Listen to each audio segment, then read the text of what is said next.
नमस्ते बच्चों, स्वागत है आपका आज के नए लेक्चर में।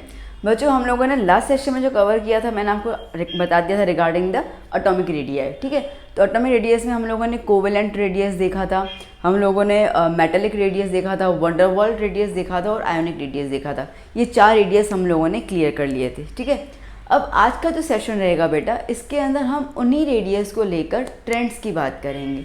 ट्रेंड्स मतलब क्या होता है? ट्रेंड्स मतलब कि जब हम लोग पीरियड में जाते हैं, ठीक है, तो हमें रेडियस के मुकाबले रेडियस में हमें क्या बदलाव देखने को मिलता है, और अगर हम लोग ग्रुप में जाते हैं तो हमें क्या चेंज देखने को मिलते हैं, तो उसको हम कहते हैं ट्रेंड। वेल, अब हम लोगों ने देखा था कि there are 4 type of radius. ठीक है, तो जहाँ पे हम लोग बेसिकली एटॉमिक रेडियस को लास्ट सेशन में जो हमने कवर किया था, एटॉमिक रेडियस में बेसिकली हमारे पास 3 मेन रेडियस आते हैं। ठीक है, एक रहेगा कोवेलेंट रेडियस, ओके, एक रहेगा मेटेलिक रेडियस और एक है वंडरवॉल रेडियस। ठीक है ना बेटा, ये हमने डिस्कस किया था। और एक चौथा किया था आयोनिक रेडियस, उसकी चर्चा हम थोड़ी देर के बाद करेंगे। ठीक है, तो पहले अभी जो है वो इन तीनों के बारे में हमें बात कर लेनी है। अब इसका वीडियो डिटेल में मैंने बहुत एक्सप्लेन करके बताया हुआ है। जिन बच्चों ने वीडियो नहीं देखा हो, उसका आपको डिस्क्रिप्शन बॉक्स में लिंक मिल जाएगा। आपको कोई भी टॉपिक मिस हो गया हो, आप वो लिंक निकाल के आपके पास सीरीज़ आ जाएगी, आप देख सकते हैं वीडियो। वेल, तो अगर वो नहीं देखा हो तो पहले वो देख लेना, बिकॉज मीनिंग समझ भी नहीं आएगी तो इनका ट्रेंड आप नहीं समझ पाएंगे। ठीक है, ओके, तो हम लोगों ने लास्ट सेशन में ये चीज़ देख लिया था कि कोवेलेंट रेडियस के अंदर, हल्का हल्का बता देती हूँ, कोवेलेंट रेडियस के अंदर जो एटम्स होते हैं वो ओवरलैप करते हैं। ठीक है, जिसकी वजह से कुछ पोर्शन उनका मिक्स हो जाता है ना, ऐसे। अब जैसे ये है तो मिक्स हो गया तो साइज़ कम हो गई ना। ठीक है, मेटेलिक जो होते हैं वो एज टू एज कनेक्टेड होते हैं। ठीक है, तो इस तरीके से कनेक्टेड हो गए। और वंडरवॉल जो होते हैं, उन दोनों एटम्स के बीच में थोड़ा सा गैप रहता है। ठीक है, ये हमने देखा था। बेसिकली कोई बॉन्ड नहीं होता इनके बीच में। ये जो वंडरवॉल रेडियस आएगा वो बॉन्डलेस एलिमेंट्स के बीच में आता है, एटम्स के बीच में आता है। ठीक है, तो अगर आप इसको जज करना है तो आप इससे चीज़ कर सकते हैं ना। ठीक है, कि देखो आज अगर हम अपने हाथ से ही देखें इसको तो क्या हो जाएगा, कोवेलेंट, इसका मतलब क्या हो जाएगा कि कुछ पोर्शन जो है वो मर्ज हो गया। ठीक है, मर्ज हो गया। मेटेलिक क्या हो जाएगा, एज टू एज। ठीक है, और वंडरवॉल क्या हो जाएगा, थोड़ा सा गैप है। ठीक है, क्लियर हो गया इतना? ओके, तो अब इसके हिसाब से जो साइज़ होगा वो हम लोग देख सकते हैं। तो सीधी सी बात है, हमें इतना क्लियर है कि सबसे ज़्यादा साइज़ जो रहेगा एटम्स के बीच का वो रहेगा वंडरवॉल, आपके सामने है। ठीक है, काफ़ी गैप आ रहा है इसके अंदर। तो बेसिकली हम ये कह सकते हैं कि वंडरवॉल जो रेडियस है, ठीक है, उसका साइज़ ग्रेटर होगा। किससे ग्रेटर होगा? अगर हम ये कहें तो इससे ग्रेटर होगा, हालांकि सब दोनों से ग्रेटर होगा, बट इसके बाद कौन होगा? उसके बाद होगा मेटेलिक रेडियस। क्योंकि दोनों एज के साथ कनेक्टेड है तो गैप नहीं है, बट ठीक है, थोड़े नज़दीक हो गए। और सबसे कम गैप हमें कहाँ देखने को मिलती है? कहाँ देखने को मिलती है? कोवेलेंट में। ठीक है, आप देख सकते हैं कितना छोटा हो गया, तो इसको हम कहते हैं कोवेलेंट। ठीक है, ये पॉइंट हम लोगों ने लास्ट सेशन में चर्चा की थी, तो इसके लिए मैंने थोड़ा शॉर्ट में बता दिया। ओके, अभी जैसे मैंने आपसे कहा कि अगर हम बात करते हैं ट्रेंड्स की, ट्रेंड्स या तो फिर ऐसा भी आता है variations of atomic radius in groups and periods. ठीक है, यहाँ पे हम लोग थोड़ी बहुत चर्चा एक्सेप्शन की भी करते हुए जाएंगे, बिकॉज वी नो साइंस में केमिस्ट्री, ठीक है, का पूरा खेल एक्सेप्शन पे ही बेस्ड होता है, तो उसकी बात करना बहुत ज़रूरी है। वहीं पे आपके मार्क्स कटते हैं और वहीं पे आप स्कोर भी करते हो। ठीक है, तो सबसे पहले हम बात करते हैं कि अगर हम पीरियड में जाते हैं बेटा, ठीक है, तो पीरियड में हम लोग क्या देखते हैं? हम देखते हैं लेफ़्ट टू राइट। इसका मतलब कि पीरियड में हम लोग कैसे जाएंगे? हम लोग लेफ़्ट टू राइट की तरफ जाएंगे। ठीक है, लेफ़्ट टू राइट। और ग्रुप में हम कैसे जाते हैं? ग्रुप में हम जाते हैं टॉप टू बॉटम। ठीक है, ऊपर से नीचे की ओर, इस तरीके से हमें चलना होता है। ओके, अब जैसे आपको पता है कि हम लोगों ने लास्ट टाइम पूरी चर्चा कर ली थी रिगार्डिंग ऐसा कुछ है हमारा पीरियोडिक टेबल। तो ग्रुप में, ठीक है, ये हो गया ग्रुप इनका ऐसे करके, ठीक है, ऐसे करके ग्रुप है ना, ओके, और ये पीरियड लाइक दिस, ठीक है। तो यहाँ पर आप पीरियड में लेफ़्ट टू राइट की तरफ जाओगे तो बात चर्चा करेंगे about the sizes of the atoms, और अगर आप ग्रुप में आ रहे हो तो टॉप टू बॉटम, ऊपर से नीचे की तरफ आओगे तो हम चर्चा करेंगे regarding the sizes of the atom. Sorry, ठीक है। तो इस तरीके से आपको ये ध्यान देना है, ओके। अब हम एक बेसिक फंडा लेके चल रहे हैं बेटा, ठीक है। अब आप देखो, अगर मैं एक पीरियड ले लूँ, लेट्स से कि मैं पीरियड नंबर लेती हूँ 2, पीरियड हम लेते हैं 2, ठीक है। अगर मैं 2 सेकंड पीरियड में जाऊँ तो सेकंड पीरियड में क्या लिथियम से स्टार्ट हो जाता है ना, ठीक है। तो क्या हो जाएगा, lithium, beryllium, boron, carbon, nitrogen, oxygen, fluorine, neon, ठीक है इतना, ओके। तो अभी इनका एटॉमिक नंबर क्या है, जैसे कि लिथियम का एटॉमिक नंबर 3 है, ठीक है, इसका 4, 5, 6, 7, 8, 9 एंड 10, ठीक है। तो इस तरीके से बढ़ता जा रहा है। अब आप देख रहे हो कि एटॉमिक नंबर जो है वो इंक्रीज हो रहा है, दैट मीन्स कि नंबर ऑफ इलेक्ट्रॉन्स भी इंक्रीज होंगे, because we know the basic funda, okay, we know this, what we know that the atomic number is equals to number of protons is equals to number of electrons, ठीक है। Atomic number क्या होता है, number of protons और number of electrons दोनों same होते हैं, और जो उनका नंबर होता है वही एटॉमिक नंबर माना जाता है, ओके। तो अब मैं पहले इसको रब कर लेती हूँ, ठीक है, मुझे ये चीज़ आपको डिस्कस करनी रहेगी। सो बेसिकली अगर नहीं लिखा हो तो पहले वीडियो पॉज करके थोड़ा सा लिख देना, ठीक है, मैंने अभी यहाँ पर रुकी नहीं हूँ ना। अगर हम बात करते हैं यहाँ पे लिथियम की, तो लिथियम क्या होता है, नंबर 3 है, तो इसका कॉन्फ़िगरेशन क्या होगा, 2,1, ठीक है। अगर हम बात करते हैं बेरिलियम की, नंबर 4 है, 2,2, ठीक है। बोरोन नंबर 5 है, 2,3, ओके। कार्बन नंबर 4 है, 2,4, सॉरी नंबर 6 है, क्या लिख रही हूँ मैं, ठीक है। नाइट्रोजन नंबर 7 है, 2,5, ओके। ऑक्सीजन नंबर 8 है, 2,6, ओके। फिर आता है फ्लोरीन नंबर 9 है, दैट इज़ 2,7, और नियोन नंबर 10 है, दैट इज़ 2,8। इतना क्लियर हो गया बेटा, ओके। अब आप देखो सबके अंदर कितने शेल्स है, दो शेल्स ही है ना, ठीक है, मतलब कि नंबर ऑफ शेल्स यहाँ पे चेंज नहीं हो रहे। और जब हमने पीरियड टेबल को डिस्कस किया था तब मैंने आपको बताया था कि पीरियड जो बताते हैं हम लोग, ठीक है, ये पीरियड होना चाहिए, वो पीरियड एक्चुअली हम लोग बताते ही नंबर ऑफ शेल्स के ऊपर है, याद है, याद होना चाहिए, वरना वो वीडियो देख लो वापस से, ठीक है। तो बेसिकली क्या है, जैसे कि यहाँ पे शेल कौन सा आया, KL, सब में क्या है बेटा, KL, 2 ही शेल है ना, ठीक है, वही तो जा रहा हो तो कोई जा ही नहीं रहा। इसका मतलब कि अगर हम बात कर रहे हैं पीरियड 2 की, तो पीरियड 2 के हिसाब से कितने शेल्स हैं, शेल्स तो सेम है भाई। तो अगर शेल्स सेम है तो जैसे कि यहाँ पे मैं लिथियम का देख लूँ, ठीक है, यहाँ पे 2 इलेक्ट्रॉन है, यहाँ पे 1 इलेक्ट्रॉन है। इस तरीके से अगर हम देखते हैं बेरिलियम का, तो क्या हो जा रहा है, ठीक है, 2 इलेक्ट्रॉन है और फिर बाहर भी 2 इलेक्ट्रॉन है, बात समझ आई, ठीक है। तो इस तरीके से हम लोग देख रहे हैं, तो शेल्स तो वही रह रहे बट नंबर ऑफ इलेक्ट्रॉन्स बढ़ते जा रहे हैं। अब यहाँ पे बात सुनने वाली है, बात सुनने वाली ये है कि हमने ये देखा है कि नंबर ऑफ प्रोटॉन्स और नंबर ऑफ इलेक्ट्रॉन्स जो हैं वो इक्वल होते हैं, ठीक है। अब अगर हम लोग ये कहते जा रहे हैं कि एटॉमिक नंबर इंक्रीज हो रहा है, दैट मीन्स कि नंबर ऑफ प्रोटॉन्स जो हैं वो भी इंक्रीज हो रहे हैं, दैट मीन्स कि नंबर ऑफ इलेक्ट्रॉन्स जो हैं वो भी इंक्रीज हो रहे हैं, ठीक है। दैट मीन्स हम ये कह सकते हैं कि न्यूक्लियर चार्ज जो है वो भी इंक्रीज हो रहा है, क्योंकि नंबर ऑफ प्रोटॉन्स बढ़ेंगे तो अट्रैक्शन पावर भी तो बढ़ेगा ना, क्या बोलते हो, ठीक है। Proton is the positive charge, ठीक है, and electron is the negative charge. तो अब अगर प्रोटॉन की संख्या बढ़ती जाएगी तो सीधी सी बात है उतना ही ज़्यादा वो इलेक्ट्रॉन पे अट्रैक्शन चार्ज कैरी करेगा, और इलेक्ट्रॉन पे अट्रैक्शन चार्ज कैरी करना is nothing but the nuclear charge, ठीक है, इसको अपन न्यूक्लियर चार्ज कहते हैं। तो इसका मतलब कि न्यूक्लियर चार्ज भी इंक्रीज होता जाएगा, बात समझ आई।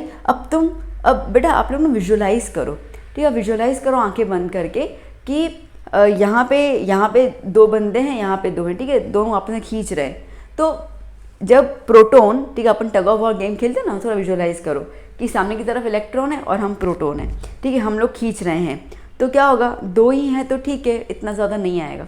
बट यहीं पे अगर हम लोग 9 लोग हो गए, ठीक है, तो अट्रैक्शन ज़्यादा होगा और हम इलेक्ट्रॉन को खींच पाएंगे।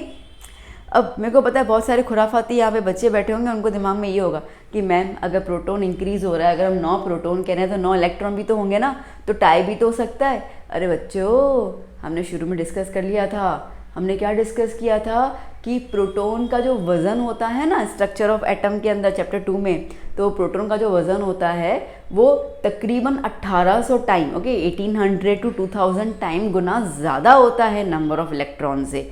तो तुम समझ लो, ठीक है, कि हम लोग 11th के अच्छे खासे बच्चे, तगड़े नौजवान 9 यहाँ पे हैं, ठीक है, और वहाँ पे हमने 5th स्टैंडर्ड के 9 बच्चों को रख दिया। विजुअलाइज करो इस चीज़ को, हाँ, जितना विजुअलाइज करोगे उतना आपको मज़ा आएगा। Always go for the visualization, ठीक है, जितना विजुअलाइज करोगे ना ब्रेन पावर उतना हमारा स्ट्रॉन्ग होता जाता है। वेल, तो डिस्कस करते हैं। तो आप समझ के चलो कि हम लोग जो हैं वो 11th स्टैंडर्ड के, ठीक है, 9 स्टूडेंट्स हैं। 9 स्टूडेंट्स में अभी फ्लोरीन को समझ के चलती हूँ, नहीं 9 ना, हाँ, फ्लोरीन को समझ के चलते हैं अपन, ठीक है। तो ऐसे 9 स्टूडेंट्स हैं हम लोग और हम लोग खींच रहे हैं। अब वहीं पे 5th स्टैंडर्ड वाले 9 बच्चे हैं, ठीक है। अब आप खुद सोच लो कि नंबर दोनों का सेम है, वो 5th स्टैंडर्ड वाले इलेक्ट्रॉन से और हम प्रोटॉन से, नंबर दोनों का सेम है, ठीक है। बट सीधी सी बात है, हम लोग उनसे ज़्यादा वजनदार हैं तो हम उनको खींच लेंगे अपनी तरफ। क्या बोलते हो, आया समझ में, ठीक है। और जितना ज़्यादा अपन लोग होंगे इस तरफ, उतना ही जल्दी से स्ट्रांगली अट्रैक्टेड हो गया, हम खींचेंगे उनको, ठीक है। अब आपने इतना जब खींच लिया, मतलब क्या हो गया कि वो इलेक्ट्रॉन आपके नज़दीक आ गया, ठीक है, इलेक्ट्रॉन नज़दीक आ गया। नज़दीक आ गया मतलब जो दूरी है वो कम हो गई ना, ठीक है, जो दूरी थी आपकी और इलेक्ट्रॉन के बीच में वो क्या हो गई, कम हो गई।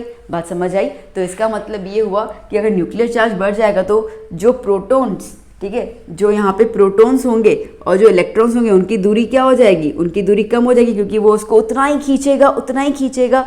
तो इसकी वजह से, अब आ जाओ मेन पॉइंट पे, तो इसकी वजह से अगर हम लोग पीरियड में जाते हैं बेटा, अगर हम लोग पीरियड में लेफ़्ट टू राइट जाते हैं तो एटॉमिक रेडियस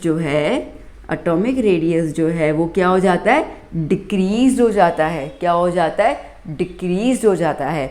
अब पता चला ना क्यों, ठीक है। अगर रीज़न आता है क्यों भाई, क्यों डिक्रीज होता है, तो बोलेंगे अरे बाबा समझ लो ना। पहला रीज़न क्या है, पहला रीज़न ये है कि नंबर ऑफ प्रोटॉन्स, ठीक है, number of protons increases which increases nuclear charge, okay. Second क्या है, because of nuclear charge, okay, electrons get attracted towards nucleus, ठीक है। तो जिसकी वजह से रेडियस क्या हो गया, रेडियस कम हो गया, रेडियस क्या हो गया, कम हो गया।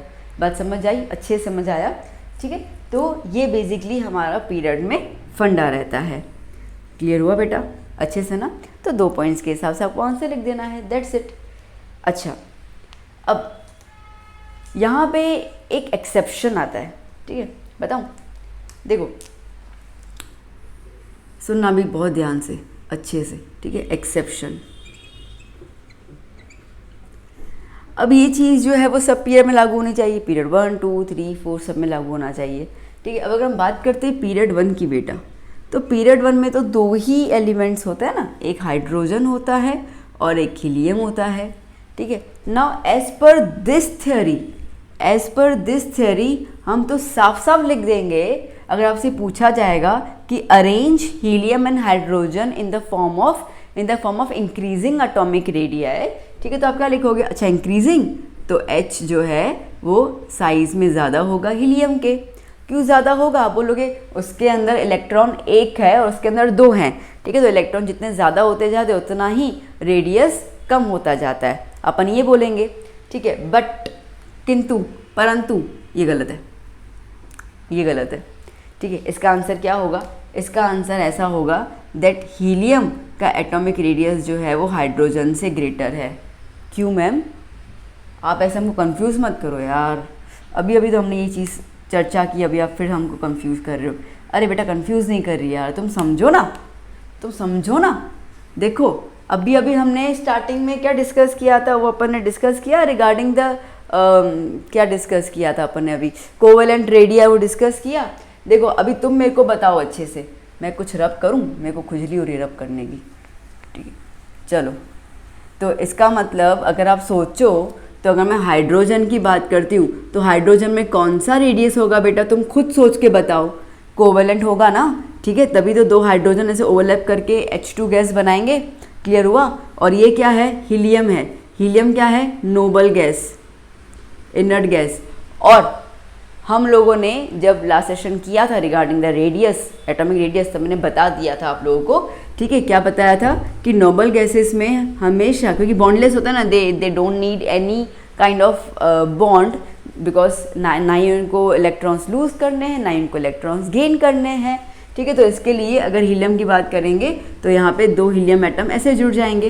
ओके, दैट मीन्स कि अगर मैं ये बोलूँ तो हीलियम जो है वो कौन सा करेगा? वंडरवॉल। हीलियम जो है वो कौन सा करेगा? वंडरवॉल रेडियस करेगा, ठीक है। ये चीज़ नोट नहीं की हो तो लिख देना, ठीक है, गांठ बांध देना, जहाँ पे भी इसको लिखना हो लिख देना, noble gases always follows van der Waals radius, ठीक है। क्या बोला मैंने, क्या बोला मैंने, जल्दी बोलो। Noble gases always follows van der Waals radius. Noble gases मतलब ग्रुप 18, ठीक, group 18 always follows van der Waals radius, ठीक है। और उस हिसाब से हमें पता है that van der Waals radius has the maximum radii, ठीक है, ज़्यादा रेडियाई होता है उसका, है ना। अभी हमने डिस्कस किया था ना, मैंने कहा था कि इसको नोट कर लेना। तो हमने क्या डिस्कस किया था भाई? वंडरवॉल रेडियस की साइज़ ज़्यादा होती है मेटेलिक रेडियस से और उसकी साइज़ ज़्यादा होती है कोवेलेंट रेडियस से, अभी डिस्कस किया।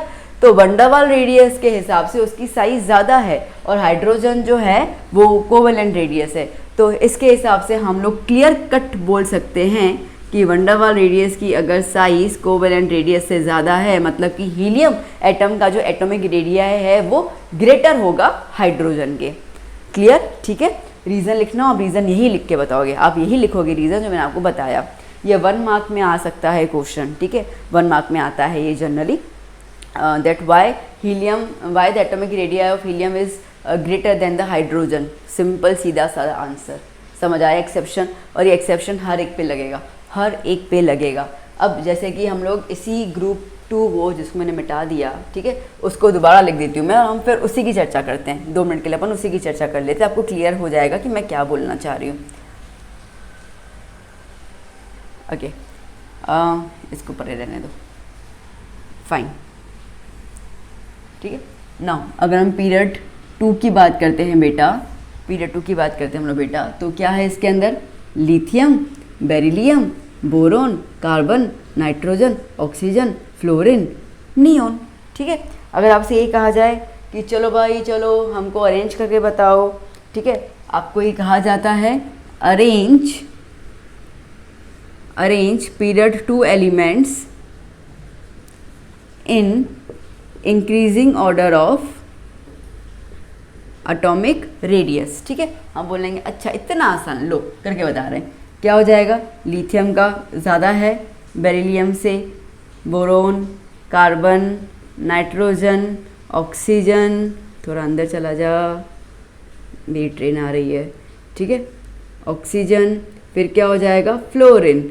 यहाँ तो कोई दिक्कत नहीं है, आ गया नियोन, नियोन आ गया नियोन, ठीक है। अब नियोन मतलब 18th ग्रुप, 18 ग्रुप मतलब वंडरवॉल, वंडरवॉल मतलब कि highest size of the atomic radii. तो इसका मतलब ये है कि यहाँ तक तो कोई दिक्कत नहीं आएगी प्रभु, ठीक है। बात ये है कि नियोन का सबसे ज़्यादा एटॉमिक रेडियस है, इसके लिए लिथियम के आगे क्या आ जाएगा? नियोन आ जाएगा। अब अगर तुम अपने टेक्स्ट बुक के अंदर देखोगे ना तो बहुत सारे बच्चों ने जिन्होंने ये स्टडी नहीं किया होगा रेडियस के बारे में, तो वो फिर कंफ्यूज जाएंगे यार, ये सही तो चल रहा था पीरियड में लेफ्ट टू राइट, क्योंकि हम लोग बेसिक क्या बोल रहे हैं, अपन बेसिक कहाँ गया, बेसिक ठीक है, अपन बेसिकली क्या बोल रहे हैं कि पीरियड में आप जब लेफ्ट टू राइट जाओगे तो एटॉमिक रेडियस क्या होगा, डिक्रीज होगा।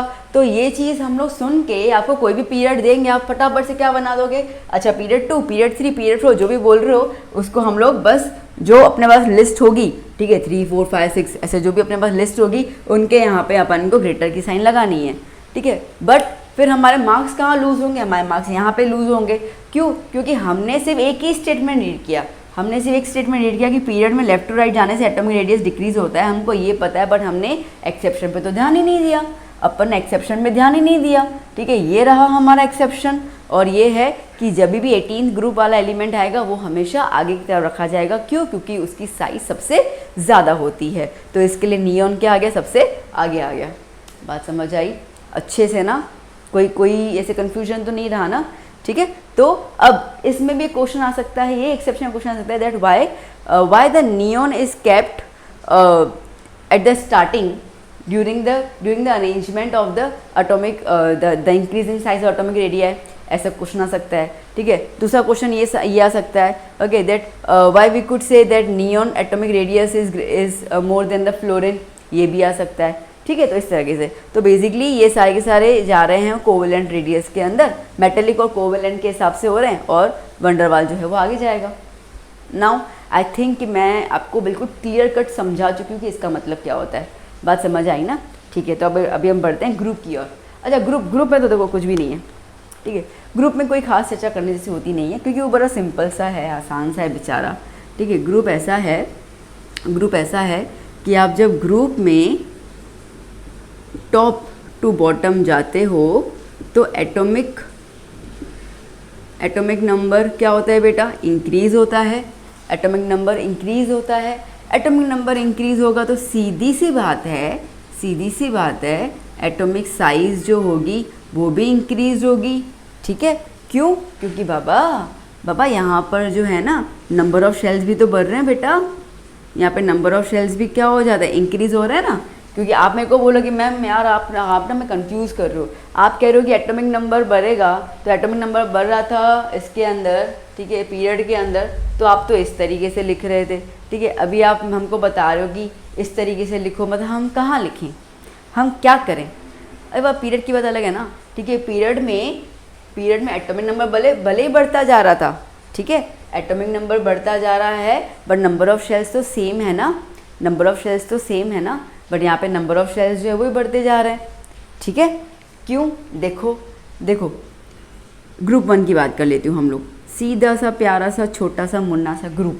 अब ग्रुप 1 में क्या है, हाइड्रोजन, ठीक है, Z = 1, lithium Z = 3, sodium Z = 11, potassium Z = 9, 10, बस बहुत हो गया, ठीक है। अब आप देखो तो ये क्या हो जाएगा, ये सिर्फ L शेल आएगा, ये 3, 2, 1 मतलब क्या हो गया, K और K क्या लिखा मैंने, ठीक है, ये K और L शेल आएगा, ये क्या होगा 2, 8, 1 मतलब K L M, और ये क्या हो जाएगा 2, 8, 8, 1, 4 शेल आए मतलब K L M और N, 4 शेल आए। शेल की साइज, शेल बढ़ते जा रहे हैं तो बट ऑब्वियसली इलेक्ट्रॉन जो है वो न्यूक्लियस से दूर होता जाएगा, आउटर मोस्ट इलेक्ट्रॉन, ठीक है। तो अगर वो दूर होता जाएगा तो सीधी सी बात है ना, साइज बढ़ जाएगी, सीधी सी बात है ना, ठीक है।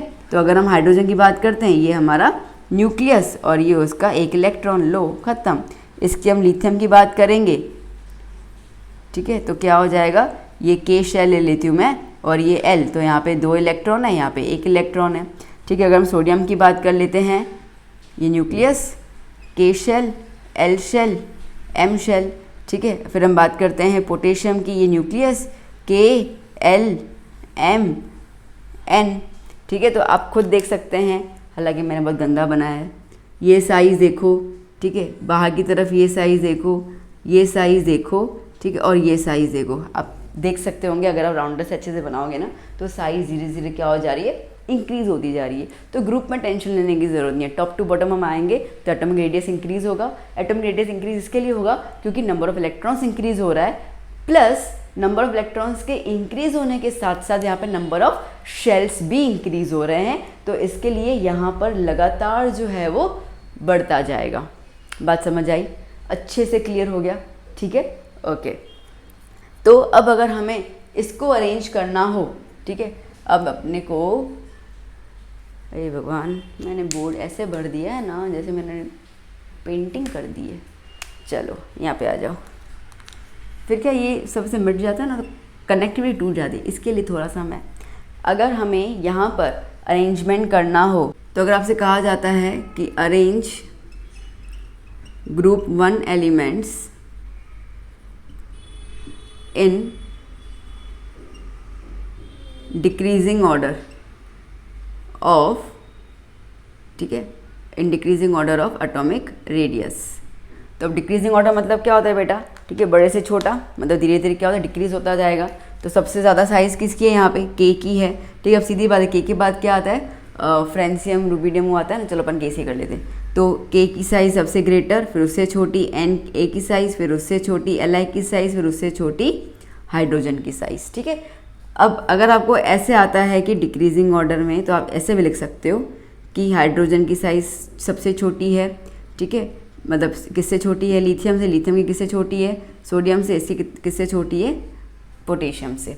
बात समझ आई? ठीक है, तो इस तरीके से आपको अरेंज बना सकता है, इसमें कोई एक्सेप्शन है नहीं। खैर, तो आई होप कि मैंने क्लियर कर लिया आप लोगों को कि किस तरीके से एटॉमिक रेडियस, ठीक है, में चेंजेस आते हैं, और मैंने एक्सेप्शन में बता दिया। और ये चीज़ को कभी मत भूलना, ठीक है, ये चीज़ बहुत इंपॉर्टेंट है एक्सेप्शंस में। इसी में से आप एक्सेप्शंस के आंसर लिख सकते हो। तो पहले इतना नोट डाउन कर लो, फिर हम आगे बात करते हैं। बच्चों, अभी हम एक और एक्सेप्शन की बात करते हैं। ठीक है, अभी अभी हमने जो एक्सेप्शन देखा था वो हमने रिगार्डिंग द एटॉमिक रेडियाई के हिसाब से, जो वंडरवाल कोवैलेंट रेडियस उसके हिसाब से देखा था, जहाँ पे हमने पीरियड 1 पीरियड 2 के हिसाब से बात कर ली थी। ठीक है, पीरियड 3 में भी सेम ही होगा, नो डाउट। अब हम एक्सेप्शन में बात करेंगे, जहाँ पे हम बात करेंगे डी ब्लॉक की। ठीक है, डी ब्लॉक एक्सेप्शन की। अब डी ब्लॉक बेसिकली स्टार्ट होता है 21 नंबर से, स्कैंडियम से। ठीक है, तो पहले मैं उसको लिख देती हूँ। ठीक है, तो क्या आ जाएगा? Scandium, titanium, vanadium, chromium, manganese, iron, cobalt, निकल, कॉपर, जिंक। ठीक है, इसका अगर मैं नंबर लिखूं तो नंबर क्या हो जाएगा?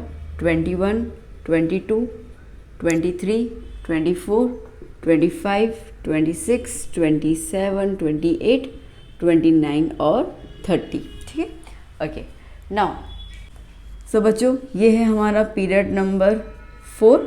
ठीक है, और ग्रुप नंबर 3, ग्रुप नंबर 3। ठीक है, सो बच्चों, अभी आपको अरेंज करने के बोलूँ कि इस पीरियड नंबर 4 को के एलिमेंट्स को अरेंज करो।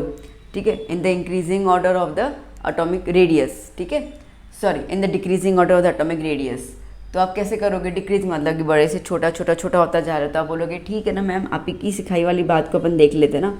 आपने क्या बताया था बेटा कि पीरियड में आप जब लेफ़्ट टू राइट की तरफ जाओगे तो एटॉमिक नंबर जो होगा, ठीक है, वो इंक्रीज़ होता जाएगा। जितना इंक्रीज एटॉमिक नंबर होगा उतना ही एटॉमिक रेडियस क्या करते जाना? डिक्रीज़ करते जाना। तो आपका अरेंजमेंट ऐसा हो जाएगा कि Sc जो है, ठीक है, इसका रेडियस सबसे ज़्यादा है। ठीक है, टाइटेनियम से, टाइटेनियम का ज़्यादा होगा वैनेडियम से। इस तरीके से आप इसको अरेंज करते जाओगे। हाँ, ठीक है, ये है हमारा एक्सपेक्टेशंस। ठीक है, हमारी उम्मीदें हैं ये। और हमें क्या करना है? हमें एक्सपेक्टेशन नहीं, हमें एक्सेप्शन पे ध्यान देना है। तो क्या एक्सेप्शन है? तो बेसिकली यहाँ पे एक्सेप्शन ऐसा आता है बेटा कि ये वाले जो 3 है ना, ठीक है, तो इसके अंदर क्या होता है बेटा कि जैसे Z इंक्रीज़ हो रहा है तो एटॉमिक रेडियस क्या हो जाएगा? डिक्रीज़ होगा। ये फंडा हम लेके चल रहा है। हाँ ठीक है मैम, वही तो है। ओके, फिर ये जो 4 है ना, इनके अंदर Z इंक्रीज़ हो रहा है, ठीक है, बट एटॉमिक रेडियस क्या हो जाएगा बेटा? कांस्टेंट हो रहेगा ये। और ये जो पीछे के 3 दोस्त दूसरे आ गए, इनके अंदर Z इंक्रीज़ हो रहा है, सीधी सी बात है। बट यहाँ पे एटॉमिक रेडियस भी क्या होता जा रहा है बेटा? इंक्रीज़ होता जा रहा है। ये एक्सेप्शन है। अब बोलोगे अरे बाप रे, ऐसा क्यों हुआ? चलो बात करते हैं ऐसा क्यों हुआ। तो सबसे पहले हम बात करते हैं स्कैंडियम की। अगर मैं स्कैंडियम का कॉन्फ़िगरेशन लिखूँ, 21 होता है ना, तो कॉन्फ़िगरेशन लिखूँ तो क्या हो जाएगा, 1s2 2s2 2p6 3s2 3p6 4s2 okay 3d okay कितना हो गया, 2 + 2 4 10 10 18 18 एंड 2 20 और ये आया 3d1। ठीक है, अब 3d में 10 जा सकते हैं, तो मैं पीछे वाले ऑर्बिटल को लेके चल रही हूँ। तो इस हिसाब से ठीक है, तो इस हिसाब से मैं यहाँ पे लिख सकती हूँ कि स्कैंडियम का ठीक है जो 3d रहेगा, मैं यहाँ पे लिख देती हूँ, ये 3d1 होगा, 3d2 ठीक है, 3d3 okay, d4 d5 d6 d7 d8 d9 d10। ठीक है, नाउ अगेन हमने जब पीरियोडिक टेबल किया था उसके अंदर मैंने आपको एक और एक्सेप्शंस बताए थे डी ब्लॉक के अंदर, और एक्सेप्शन ये था ठीक है कि क्रोमियम में 4 तो आता ही नहीं है, ठीक है 5 ही रहेगा, और सेम चीज़ 9 नहीं आता है कॉपर में, 10 ही रहता है, ये एक्सेप्शन। ठीक है, अगर ऐसा आपसे 1 मार्क क्वेश्चन पूछ लेते हैं, ठीक है 1 मार्क ऐसा पूछ लेते हैं और कहते हैं कि इन द डी सीरीज़, इसको हम डी सीरीज़ कहेंगे ना, ठीक है, यहाँ 3D सीरीज़, ठीक है, तो in the 3D series which D block is missing. ठीक है, डी ब्लॉक हमारा इसमें कौन सा मिसिंग है, तो हम कहेंगे कि D4 और D10 D9 जो है वो ये मिसिंग है। ठीक है, ये एज पर द कॉन्फ़िगरेशन हम लोग इसको नहीं लिखते हैं क्योंकि स्टेबिलिटी की बात आती है, और हमने ये पूरा डिस्कस किया था हमने उस सेशन के अंदर। वेल अभी हमारा ये मुद्दा नहीं है, ठीक है, ये तो चलो मैंने आपको 1 मार्क के हिसाब से बता दिया। तो नाउ अब 3D सीरीज़ में ऐसा क्यों होता है, इसको हम क्या कहेंगे, डी ब्लॉक है ना, तो इसको हम साइड के साइड 3 नंबर में आते हैं, इसको हम क्या बोलेंगे बेटा, 3D सीरीज़ कहेंगे। ठीक है, तो ऐसे क्या होगा, 4D सीरीज़ 5D सीरीज़ ऐसे आएंगे ना नीचे की तरफ। तो 3D सीरीज़ में ऐसा क्यों हो रहा है कि पहले डिक्रीज़ हो रहा है, फिर कांस्टेंट है, फिर इंक्रीज़ हो रहा है, ऐसा क्यों हो रहा है। चलो तो अब इसी कॉन्फ़िगरेशन को मैं लेके चल रही हूँ, ठीक है, और मैं अब इसको रब कर लेती हूँ कि मुझे 3D के हिसाब से पता चल गया। अब देखो बेटा, यहाँ पे स्कैंडियम है, ठीक है, डी में टोटल 5 होते हैं ना, डी में टोटल 5 ऑर्बिटल्स होते हैं ना, खांचे, 1 2 3 4 5। ठीक है, अब मैं ये स्कैंडियम की बात लेके चल रही हूँ, ठीक है, टाइटेनियम की बात लेके चल रही हूँ, 1 2 3 4 5, ठीक है, और वैनेडियम की बात लेके चल रही हूँ। सुनना मेरी बात को बहुत ध्यान से, 1 2 3 4 5, ठीक है। अब अगर मुझे इसमें इलेक्ट्रॉन्स फिल करने हैं तो डी में कितना है, 1 है, ठीक है, यहाँ पे भी 2 हैं, ठीक है, वहाँ पे 3 हैं, ठीक है, कोई दिक्कत नहीं आई। नाउ बेसिकली आप अगर देखो तो नंबर ऑफ इलेक्ट्रॉन्स कम है ना, ठीक है, 1 है, 2 है, 3 है, तो नंबर ऑफ इलेक्ट्रॉन्स कम होने की वजह से, ठीक है, क्या है कि अट्रैक्शन जो है, नंबर ऑफ इलेक्ट्रॉन्स कम है, लास्ट ब्लॉक में कम है, ठीक है, और प्रोटॉन ज़्यादा है, प्रोटॉन ज़्यादा, अट्रैक्शन ज़्यादा होगा, एटॉमिक रेडियस क्या हो जाएगा, कम हो जाएगा। हाँ ठीक है मैम, आपकी बात समझ गए हम यहाँ पे। तो मैं ये कह रही हूँ, as the number of electrons in outermost shell okay increases, so nuclear charge also increases, okay, which emphasize कि nuclear radius decreases। ठीक है, ओके मैम, कोई दिक्कत नहीं आई। फिर इसमें कांस्टेंट क्यों रह रहा है, ठीक है, अब इसमें कांस्टेंट इस तरीके से है, तो अब अगर मैं यहाँ पर डी ब्लॉक बनाऊँ, देखना बेटा ध्यान से, 1 2 3 4 5, ठीक है, मैंने यहाँ डी ब्लॉक बनाया। अब देखो बेटा, क्रोमियम में कितने डाल रही हूँ मैं, 5, 1 2 3 4 5, ठीक है, तो ये फुलफिल्ड हो गया, हाफ फिल्ड उसके हिसाब से। फिर अगर हम बात करते हैं मैग्नीशियम, चलो ये भी सेम, तो आप देख सकते हो, अभी आप देखना कि क्रोमियम और मैग्नीशियम का दोनों का डी ब्लॉक सेम जा रहा है, इसका मतलब कि दोनों का जो रेडियस होगा वो सेम हो जाएगा। तो यहाँ से एक इंडिकेशन आ गया कि Cr और मैंगनीज का एटॉमिक रेडियस सेम हो जाएगा। आप बोलोगे ठीक है चलो मैम, इसका भी अपन समझ गए। फिर आप 6 और 7 का कैसे बता रहे हो, देखो अब 6 के लिए अगर मैं यहाँ पे लूँ, ठीक है, 7 के लिए मैं यहाँ पे ले लूँ, ठीक है, मतलब नंबर ऑफ इलेक्ट्रॉन्स बढ़ते जा रहे हैं। अब बच्चा बात ऐसा आता है कि जब इलेक्ट्रॉन बढ़ेगा, ठीक है, अभी तक तो एक ही था, फिर बाकी बॉक्सेस खाली थे, अब ये बॉक्सेस भी बढ़ गए और अभी 2 आ रहे हैं। तो जब सेम चार्ज वाले आपस में नज़दीक में आएंगे तो रिपल्जन कॉज करेंगे, नहीं करेंगे, बिल्कुल करेंगे। ठीक है, तो यहाँ पर बेसिकली यहाँ पर हमें क्या देखने को मिल रहा है, यहाँ पर हमें देखने को मिल रहा है रिपल्जन कॉज। ठीक है, मतलब कि इलेक्ट्रॉन इलेक्ट्रॉन रिपल्जन क्या देखने को मिल रहा है हम लोग को यहाँ पे, इलेक्ट्रॉन इलेक्ट्रॉन रिपल्जन रिपल्जन। ठीक है, अब आप खुद सोचो, अगर रिपल्जन होगा मतलब धक्का लगाना है, ठीक है, ये इलेक्ट्रॉन इसको धक्का लगा रहा है, ये इसको धक्का लगा रहा है, तो दोनों धक्के लगा रहे हैं तो क्या होगा, स्प्रेड हो जाएंगे, वाइड हो जाएंगे। ठीक है, अब बेसिकली ये दोनों सेम जा रहे हैं और इनके हिसाब से भी रिपल्जन इस तरीके से आता है। ठीक है, अब सुनो मेरी बात को ध्यान से, रिपल्जन इस तरीके से आता है कि भले एटॉमिक नंबर बढ़ता जा रहा है, एटॉमिक नंबर इंक्रीज हो रहा है। ठीक है, अब सुनो बात को, एटॉमिक नंबर इंक्रीज होगा तो एटॉमिक रेडियस डिक्रीज होगा। ठीक है ना, एटॉमिक नंबर इंक्रीज होगा तो एटॉमिक रेडियस डिक्रीज होगा, बट इनके बीच में जो रिपल्जन आ रहा है तो रिपल्जन के हिसाब से जो रेडियस है वो फैल जा रहा है। ठीक है, जिसकी वजह से वो जब नंबर बढ़ रहा है, एटॉमिक नंबर जब इंक्रीज हो रहा है तो उसको इक्विवेलेंट करने के लिए मतलब इक्विवेलेंट हो जा रहा है। क्यों? क्योंकि रिपल्जन भी हो रहा है, तो इसके लिए यहाँ पे रेडियस जो है वो डिक्रीज होने का चांसेस ही नहीं आ रहा है, क्योंकि इलेक्ट्रॉन एक दूसरे को धक्का मुक्की देकर जगह ज़्यादा फैला दे रहे हैं। ठीक है, तो ज़्यादा फैला रहे हैं, इसके लिए ये चीज़ और ये चीज़, ठीक है, यहाँ पे रिपल्जन इंक्रीज हो रहा है, तो इन दोनों की वजह से रेडियस क्या हो जा रहा है, कांस्टेंट बैठ रहा है, मतलब कि ना इंक्रीज हो रहा है बहुत ज़्यादा, ना बहुत ज़्यादा डिक्रीज हो रहा है, वहीं का वहीं घूमते जा रहा है। तो इसके लिए क्रोमियम से लेकर कोबाल्ट तक का जो रहता है ना, उसके अंदर रेडियस जो है वो कांस्टेंट रहता है। बात समझ आई अच्छे से? ठीक है ना, आप विजुअलाइज कर पा रहे होंगे मेरे हिसाब से मैं जो कहना चाह रही हूँ। ठीक है, कि एटॉमिक नंबर जब इंक्रीज होता है तो एटॉमिक रेडियस डिक्रीज होता है, फाइन, बट इसके बीच में जो इलेक्ट्रॉनिक रिपल्जन हो रहा है ना, उसकी वजह से साइज जो है वो डिक्रीज होने की बजाय इंक्रीज हो रही है। ठीक है, अब वो इंक्रीज ज़्यादा नहीं, मतलब नॉर्मल इंक्रीज हो रही है, तो वो जो है ना वो एटॉमिक नंबर को इक्विवेलेंट कर रही है। ठीक है, वो एटॉमिक नंबर को इक्विवेलेंट कर रही है, जिसकी वजह से एटॉमिक रेडियस भी क्या हो रहा है, इक्विवेलेंट आ रहा है, जिसकी वजह से हम कहते हैं कि इन सब का atomic radius round about same होता है, जिसको हम कांस्टेंट कह रहे हैं, हम इक्वल नहीं कह रहे हैं, कांस्टेंट कह रहे हैं। ठीक है, बात समझ आई, ये चीज़ पकड़ में आ गई आपके? चलिए अब हम बात करते हैं लास्ट वाले की। अब यहाँ पे भी आ जाए अपन, खैर अभी आप समझ चुके होंगे, 1 2 3 4 1 2 3 4। ठीक है, अब अगर यहाँ पे मुझे इलेक्ट्रॉन्स करने हैं तो ये 8 हैं, 1 2 3 4 5 6 7 8। ठीक है, अब यहाँ पे 10 10, अब यहाँ पे तब बोलोगे अच्छा मैम देखो ये 10 10 है ना, तो इसका मतलब कि ये तो एटॉमिक रेडियस सेम होना चाहिए, क्योंकि डी तो सेम होता है।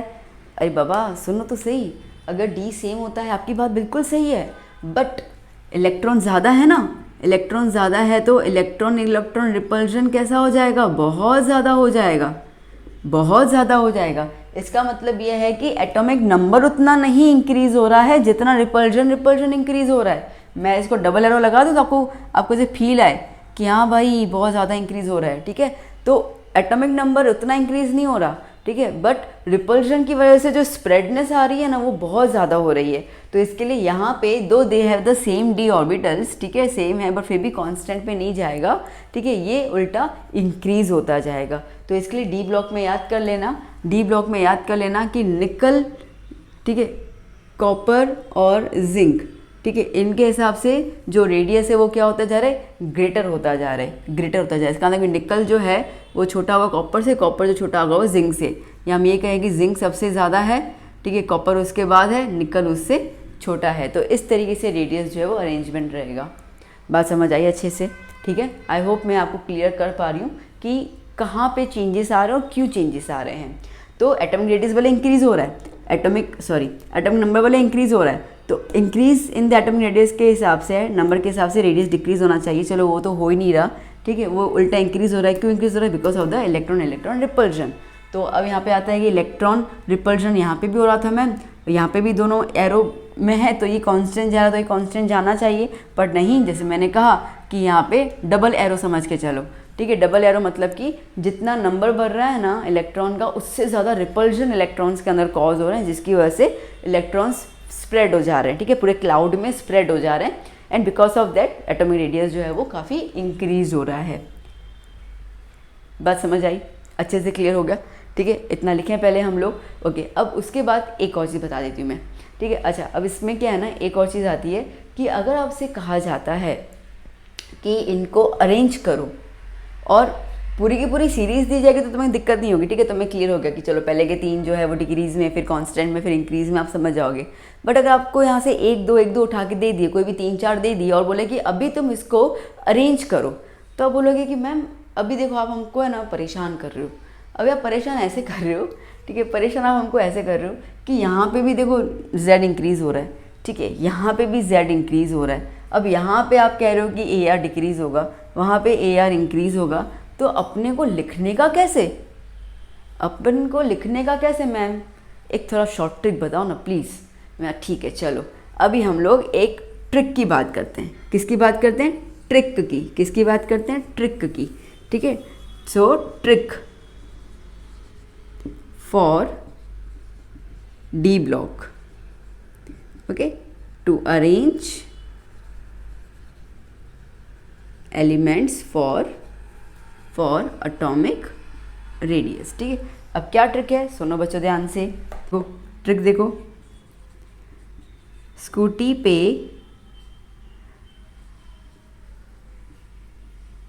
जानवी बराबर, ओके, कोई नहीं। चलो इसको क्या लिखें, इसको क्या लिखें, स्कूटी SCT, ठीक है, TI, पे कुछ नहीं है, जानवी मतलब ZN जिंक, ओके, V मतलब वेनेडियम, ओके, उसके बाद कोई नहीं, को मतलब कोबाल्ट, नहीं मतलब निकल, ठीक है, ये आपको याद करना है। तो ये कैसे याद करोगे आप, दैट मीन्स कि SC is greater then TI is greater then vanadium zinc, और यहाँ पे कोबाल्ट इज़ ग्रेटर देन निकल, ठीक है। अब इसके बीच में जो रह गया, इसके बीच में जो रहेगा वो क्या लिखा मैंने, बराबर। बराबर मतलब कि क्या हो जाएगा, कांस्टेंट वाले, क्या हो जाएगा, कांस्टेंट वाले। चलो कौन से आ जा रहे हैं, SCTI, ओके, V हो गया, V हो गया, क्या आ गया, chromium, okay, chromium, manganese, iron, cobalt हो गया, ठीक है, फिर आता है कॉपर, ओके। इन सब का जो एटॉमिक रेडियस है वो कैसा रहेगा, कैसा रहेगा, कांस्टेंट, ठीक है, कैसा रहेगा, कांस्टेंट। बताइए समझ में, ठीक है बच्चों, तो याद हो जाएगा ना, स्कूटी पे जानवी बराबर कोई नहीं, ठीक है, तो स्कैंडियम, टाइटेनियम, जिंक, वेनेडियम, फिर कोबाल्ट, निकल, ये सब ग्रेटर में आएंगे, और क्रोमियम, मैंगनीज, आयरन और कॉपर सारे के सारे कैसे आ जाएंगे, सेम एटॉमिक रेडियस के हिसाब से, ओके। तो चलो पहले इतना नोट डाउन कर लो, अभी भी डी ब्लॉक में कुछ हमारे एक्सेप्शंस बाकी हैं, ठीक है, बट पहले इसको लिख दीजिए। नंबर लाना है ना कॉम्पिटिटिव एग्जाम में, ठीक है, JEE और नीट में लाने ना नंबर, या उसके अलावा भी जो बहुत सारे एग्जाम है, तो एक्सेप्शंस पे ही ध्यान देना है, ठीक है, एक्सेप्शंस पे ही हमारे मार्क्स कटते भी हैं और आते भी हैं। तो चलिए नोट डाउन कर लीजिए, इसको बहुत अच्छी सुंदर तरीके से लिख दीजिए नोटबुक के अंदर, ओके बच्चों। देखो अभी हमने डी ब्लॉक के पीरियड के थ्रू बात की थी, ठीक है, जहाँ पे हमने पीरियड नंबर 4 लिया था, ओके। अब यहाँ पे डी ब्लॉक में हम लोग ग्रुप की बात करेंगे। अब ग्रुप में हम बात कर रहे हैं तो देख, जैसे कि 4th पीरियड से स्टार्ट होगा ना, ठीक है, तो 4th पीरियड, 5th पीरियड और 6th पीरियड इसके थ्रू आते हैं। स्टार्ट हो रहा है स्कैंडियम से, ठीक है, तो हम यहाँ पे क्या ले लेते हैं, स्कैंडियम, ओके, यट्रियम, और क्या जाएगा, लेंथेनियम, ओके, फिर क्या आ जाता है इसके अंदर, टाइटेनियम, फिर यहाँ पे क्या आ जाएगा, जिरकोनियम, हेफनियम, ठीक है, फिर यहाँ पे वेनेडियम, ओके, नियोबियम, Nb, ठीक है, और क्या हो जाएगा यहाँ पर, नियोबियम और टेलेटियम, ठीक है, ओके। तो अगर इसका हम नंबर याद करें तो ये हमें है 21 नंबर, 22, 23 नंबर, ठीक है, ये इसके एटॉमिक नंबर्स हैं। लेंथेनॉइड में ये जो होता है वो होता है 57 नंबर, ये हो गया 72 और ये हो गया 73, ठीक है। चलिए बाकी अगर हम बात करते हैं तो जैसे हमने बात की थी रिगार्डिंग द ग्रुप, ठीक है, हमने ग्रुप में क्या बात की थी बेटा, हमने ग्रुप में बात की थी कि जब भी हम लोग टॉप से बॉटम की तरफ जाएंगे, ठीक है, टॉप से बॉटम की तरफ जाएंगे, सीधी सी बात है, एटॉमिक जो नंबर होगा, ठीक है, मतलब Z जो होगा वो इंक्रीज होता जाएगा। बेस्ड ऑन दैट हम ये कह रहे हैं कि एटॉमिक रेडियस जो है वो भी इंक्रीज होता जाएगा, ठीक है। ये नॉर्मल चर्चा हम लोगों ने पीरियड 2, 3 और 1 में कर ली अभी के 2 मिनट पहले ही। तो अगर हम ये चीज़ को फॉलो करें यहाँ पर तो ठीक है, कोई दिक्कत नहीं आता है। ठीक है, यहाँ पे अगर मैं इसकी बात करती हूँ तो सीधी सी बात है, Sc जो है इसका साइज़ जो है वो कम होगा यट्रियम से, और यट्रियम का साइज़ जो है वो कम होगा लैंथेनियम से, और एल्स हम ये कह सकते हैं कि lanthanum is greater than yttrium is greater than scandium. ठीक है, तो यहाँ पे कोई दिक्कत नहीं आती, यहाँ पे तो चलो ठीक है। बट अब जब हम लोग ये वाले उसमें ग्रुप की बात कर रहे हैं, ग्रुप नंबर ये 3 है, ग्रुप नंबर 4, ठीक है, जब हम यहाँ पे बात कर रहे हैं तो यहाँ पे हम लोगों को ये देखने को मिल रहा है कि टाइटेनियम जो है वो लेस है जिरकोनियम से, कोई बात नहीं, ठीक है, बट हैफनियम और जिरकोनियम जो है वो करीब करीब बराबर है। ठीक है, तकरीबन उनका जो साइज़ है वो सेम है। ओके, अब यही चीज़ हम लोग यही ट्रेंड हम यहाँ पे फॉलो कर रहे हैं, जहाँ पे वेनेडियम की साइज़ जो है वो नियोबियम से कम है, और पर नियोबियम और टेलेटियम की साइज़ जो है वो सेम है। तो ये क्यों? ग्रुप का तो हमने कोई एक्सेप्शन देखा ही नहीं था, और हमने अभी तक जितने भी ग्रुप किए उन सब में हमने ये देखा था कि if the number gets increase तो एटॉमिक रेडियस इंक्रीज हो रहा है, क्योंकि नंबर ऑफ शेल जो बढ़ते जा रहे हैं। तो नंबर ऑफ शेल बढ़ते जा रहा है, तो ये इसमें इस तरह की घटना कहाँ से आ गई? ठीक है, ये घटना कैसे आ गई कि यहाँ पे ये दोनों सेम जा रहे हैं। यट्रियम का अगर नंबर लेते हैं 39 नंबर, ठीक है, ये हो जाता है 40 नंबर, और ये हो जाता है 41। ओके, तो आप देख सकते हैं अच्छा खासा गैप जा रहा है, तो इसमें तो कोई ट्रेंड का दिक्कत नहीं आ रहा। 22 से 40 जा रहा है, बहुत ज़्यादा इलेक्ट्रॉन्स आ गए, इलेक्ट्रॉन ज़्यादा आ गए तो नंबर ऑफ शेल्स भी बढ़ गए, नंबर ऑफ शेल्स बढ़ गए तो ठीक है, टाइटेनियम की साइज़ जो है वो जिरकोनियम से कम है, बट यहाँ पे 40 से 72, समझ रहे हो कितना बड़ा गैप है। तो बट ऑब्वियसली इलेक्ट्रॉन बढ़ रहे हैं तो साइज़ भी बढ़नी चाहिए, तो ये तकरीबन सेम साइज़ क्यों बोल रहे हैं ना। अब इसके पीछे जो कहानी है वो कहानी इस तरीके से है बेटा कि अगर हम बात करते हैं लैंथेनॉइड की, ठीक है, तो लैंथेनियम, तो यहाँ से लैंथेनॉइड सीरीज स्टार्ट होती है, याद है ना, हम लोगों ने टेबल के दौरान देखा था, लैंथेनॉइड सीरीज स्टार्ट होती है। लैंथेनॉइड सीरीज स्टार्ट होती है 58 से 71 इन एलिमेंट्स के बीच में। ठीक है, अब हमें पता है कि ये एलिमेंट्स जो है वो ग्रुप 3 में मौजूद होते हैं। ओके, और इनके पास जो ब्लॉक होता है वो कौन सा ब्लॉक होता है? एफ ब्लॉक होता है, हमने ये पूरी डिस्कशन कर ली है। ठीक है, एफ ब्लॉक होता है। अब यहाँ पे इस पीरियड कौन सा है? 4th पीरियड जा रहा है ना, ठीक है, अच्छा 6th पीरियड जा रहा है ये। ओके, तो बेसिकली यहाँ पर जो रहेगा F4 के साथ रहेगा, तो यहाँ पर जो रहेगा, यहाँ पर जो F की फिलिंग रहेगी, okay, like 4F1, 4F2, 4F3, इस तरीके से जो फिलिंग रहेगी टिल, ठीक है, F14 तक, ये जो है वो इतना स्लो करेगा, मतलब इलेक्ट्रॉन्स का जो फिलिंग है इसके अंदर, ये प्रोसेस इतना स्लो है, इतना स्लो प्रोसेस है कि इसको हम लोग कहते हैं लैंथेनॉइड कॉन्ट्रैक्शन। इस प्रोसेस को हम कहते हैं लैंथेनॉइड कॉन्ट्रैक्शन। तो बोलोगे मैम बस ये स्लो प्रोसेस की वजह से कॉन्ट्रैक्शन हो रहा है, प्रोसेस स्लो हो रहा है, इलेक्ट्रॉन धीरे धीरे फिल हो रहा है, इसके लिए कॉन्ट्रैक्शन हो रहा है? ना ना, बिल्कुल इसके लिए कॉन्ट्रैक्शन हो रहा है ऐसा मैं नहीं कह रही हूँ, अभी मेरे को तो समझाना है, समझो मेरी बात को बहुत ध्यान से। तो लैंथेनॉइड कॉन्ट्रैक्शन कहते हैं। तो इसका एक्चुअली मतलब क्या है? देखो, अब इसका एक्चुअली मतलब ऐसा है, यहाँ पे ध्यान देना, बहुत इंपॉर्टेंट बात है, बहुत ज़्यादा इंपॉर्टेंट बात है। ठीक है, पहले लैंथेनॉइड कॉन्ट्रैक्शन समझने से पहले आपको एक टॉपिक समझना होगा जिसको हम लोग कहते हैं शील्डिंग इफेक्ट। ठीक है, जिसको हम कहते हैं शील्डिंग इफेक्ट। शील्डिंग इफेक्ट, या तो आप इसको स्क्रीनिंग इफेक्ट भी कहते हो। ठीक है बेटा, अब इसको स्क्रीनिंग इफेक्ट भी कहते हो। ठीक है ना, अब इसका मतलब क्या है?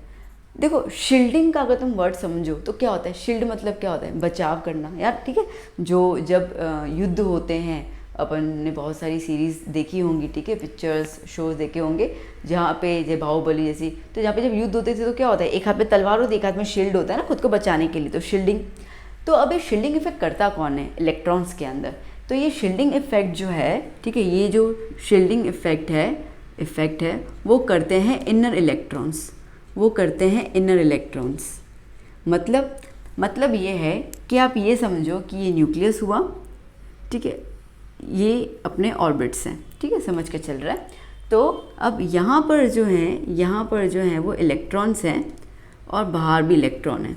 ठीक है, तो क्या करेंगे? ये जो अंदर वाले इलेक्ट्रॉन है बेटा, वो न्यूक्लियस को इस तरीके से जकड़ लेंगे, सुनना, ठीक है, जो अंदर वाले इलेक्ट्रॉन से वो न्यूक्लियस को इस तरीके से जकड़ लेंगे कि न्यूक्लियस जो है वो बेचारा बाहर वाले इलेक्ट्रॉन को खींच ही नहीं पाए।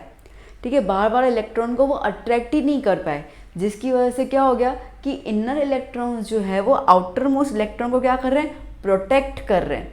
क्या कर रहे हैं, प्रोटेक्ट कर रहे हैं कि भाई ना बाहर वाले इलेक्ट्रॉन को तुम मत छूना, ठीक है, वो हमारा भाई है, उसको मत छूना। तो अंदर वाले इलेक्ट्रॉन्स जब बाहर वाले इलेक्ट्रॉन को शील्ड कर रहे हैं, मतलब प्रोटेक्ट कर रहे हैं, किससे प्रोटेक्ट कर रहे हैं, फ्रॉम द न्यूक्लियर चार्ज, ठीक है, सो दैट कि वो अट्रैक्ट ना हो, उस इफेक्ट को हम लोग कहते हैं शील्डिंग इफेक्ट। बात समझ आई, ठीक है, चलो लिख देते हैं हम लोग, क्या लिखना है इसके अंदर, क्या लिखना है इसके अंदर, ओके, innermost electrons shield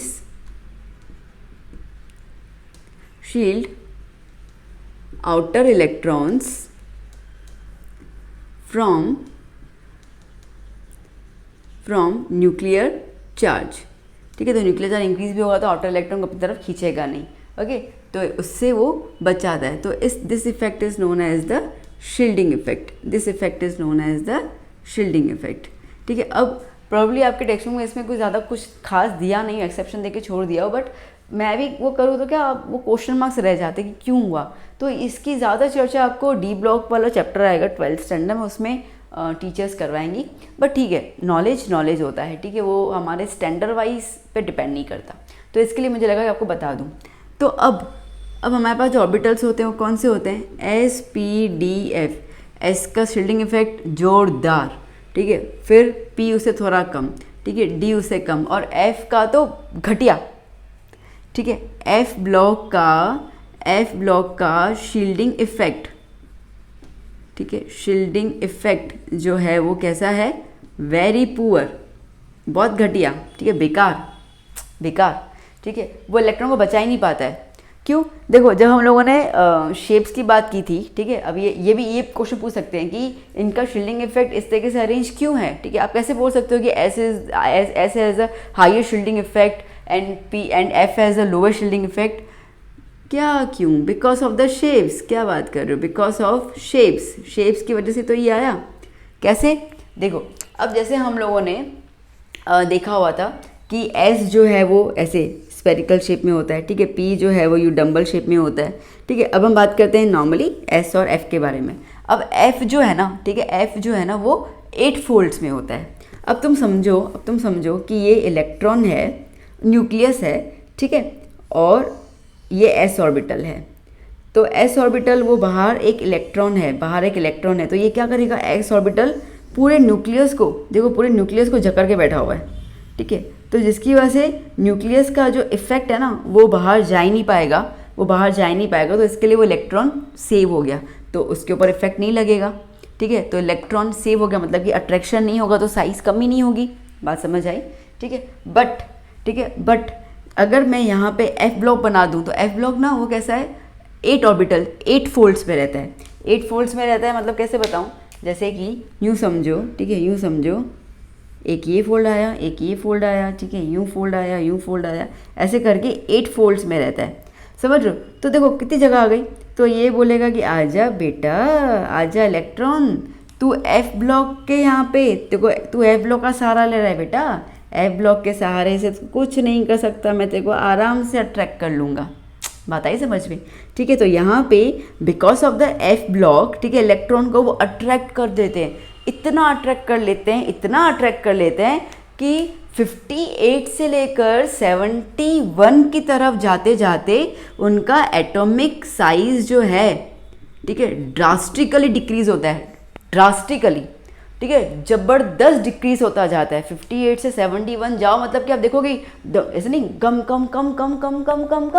ठीक है, ऐसे डिक्रीज होता गया, मतलब ज़बरदस्त डिक्रीज हो जाता है, जिसकी वजह से अगर हम यहाँ पे देखते हैं, ठीक है, तो 71 का 72, तो 72 का जो साइज़ होता है ना वो बहुत कम दिखता है, जिसकी वजह से जिरकोनियम और 72 मतलब कि जिरकोनियम और हैफेनियम का साइज़ जो है वो ऑलमोस्ट जो है वो कैसा दिखता है, सेम दिखता है, ऑलमोस्ट बराबर दिखता है, जिसकी वजह से यहाँ पे एटॉमिक रेडियस हम क्या लिखते हैं, बराबर लिखते हैं। सेम कथा यहाँ पर भी आती है।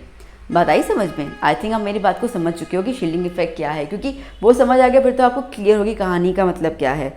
तो इसी को ही बेटा हम कहते हैं लेंथेनॉइड कॉन्ट्रैक्शन, लेंथेनॉइड क्यों? अरे बाबा क्योंकि एफ ब्लॉक की बात कर रहे हो, एफ ब्लॉक किस में आता है? लेंथेनॉइड्स में तो आता है ना, ठीक है। तो F block is based on the lanthanoids, और एफ ब्लॉक के पास इलेक्ट्रॉन्स को बचाने की शक्ति नहीं है, ठीक है। ये ऐसा सेनापति है जो अपने राजा को नहीं बचा सकता है, ठीक है। वो इलेक्ट्रॉन्स को बचा ही नहीं पाता है, जिसकी वजह से इलेक्ट्रॉन जो है वो न्यूक्लियस की तरफ खिंचा चला जाता है और साइज उतनी ज़्यादा कम हो जाती है। This process is known as a lanthanoid contraction, and because of this lanthanoid contraction, the size of the atom gets drastically decreases from 58 to 71, and because of that जब हम 72 पे आते हैं तो साइज़ इतनी छोटी होती है कि जिरकोनियम की और इसकी साइज़ करीब करीब सेम रहती है। इसके लिए हम यहाँ पे इसको इक्विवेलेंट लिखते हैं। बात समझ आई?